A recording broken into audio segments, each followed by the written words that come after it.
Sejak Jokowi memimpin, luka di hati para warga Papua berusaha diobati. Jokowi membangun infrastruktur besar-besaran di tanah Papua, sekaligus juga menaikkan dana otonomi khusus puluhan triliun rupiah untuk Papua, untuk digunakan sebagai pengembangan di bidang pendidikan, ekonomi, dan kesehatan. Papua di masa Jokowi benar-benar diperhatikan untuk membayar kesalahan pemerintahan di masa lalu yang lebih mengutamakan kekerasan dalam penyelesaian masalah daripada kesetaraan. Meski begitu, ada juga warga Papua yang tetap tidak puas dan ingin merdeka. Mereka biasanya tergabung dalam OPM yang sekarang oleh pemerintah disebut KKB atau kelompok kriminal bersenjata. Istilah KKB ini menggantikan istilah OPM karena pemerintah Indonesia tidak ingin isu Papua ini berkembang menjadi isu pemisahan wilayah, tetapi lebih kepada usaha kelompok kriminal yang bersenjata. Dan memang banyak kejadian kriminal di Papua dengan alasan ingin memisahkan diri dari Indonesia. Banyak warga sipil yang menjadi korban hanya karena mereka tidak setuju kelompok bersenjata ini menguasai wilayah mereka. Baru-baru ini bahkan seorang pendeta ditembak oleh kelompok bersenjata ini dan dipropagandakan bahwa pembunuhan ini dilakukan oleh tentara. Salah seorang yang menjadi motor pergerakan organisasi kriminal yang mengatasnamakan warga Papua ini adalah seorang wanita yang berprofesi pengacara bernama Veronica Koman. Veronica Koman dulunya adalah mahasiswi yang mendapat beasiswa dari pemerintahan lewat LPDP atau Lembaga Pengelola Dana Pendidikan. Dia kemudian sekolah di Australia atas tanggungan pemerintah dengan misi kembali untuk membangun Indonesia. Tapi apa yang terjadi sesudah dia pulang ke Indonesia?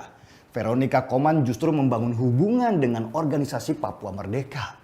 Bermula dari kegiatan yang mengatasnamakan hak asasi manusia, Veronica Koman mulai merapat ke organisasi itu dan membela mereka dalam setiap masalah. Nama Veronica Koman mulai dikenal ketika ada keributan di asrama mahasiswa Papua di Surabaya dan bentrokan antara mahasiswa Papua dengan warga sekitar di Malang, Jawa Timur. Kasus di Surabaya kemudian dibelokkan ke isu rasialisme sesudah Veronica Koman berulang kali menulis di Twitter dengan tulisan yang provokatif dan propaganda. Akibat dari pembelokan isu itu, Papua kemudian panas dan terjadi kerusuhan rasial di beberapa daerah di Papua. Banyak yang menduga antara kejadian di asrama Papua dengan kerusuhan di Papua itu adalah bagian dari settingan yang terorganisir dan sistematik karena waktu kejadian sangat dekat, seolah ada penggorengan momen untuk menaikkan skala kerusuhan. Kerusuhan di Papua berhasil diredam oleh polisi dan polisi menetapkan beberapa provokator sebagai tersangka. Salah satunya adalah Veronica Koman yang pada waktu itu dia sebagai kuasa hukum Komite Nasional Papua Barat atau KNPB.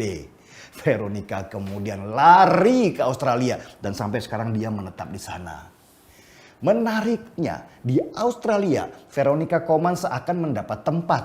Ia diberikan ruang media untuk bicara yang memojokkan pemerintah Indonesia. Pemerintah Australia seakan menjadi pelindung Veronica Koman, membuat pemerintah Indonesia sulit untuk membawanya kembali pulang. Campur tangan asing seperti Australia ini dalam urusan dalam negeri kita itu bukan hal baru. Kita ingat, mereka juga berperan besar dalam gerakan di Timur Leste sehingga wilayah itu terlepas dari Indonesia. Sampai sekarang Timur Leste bukannya menjadi negara yang stabil, tetapi justru masuk dalam 10 negara termiskin di dunia.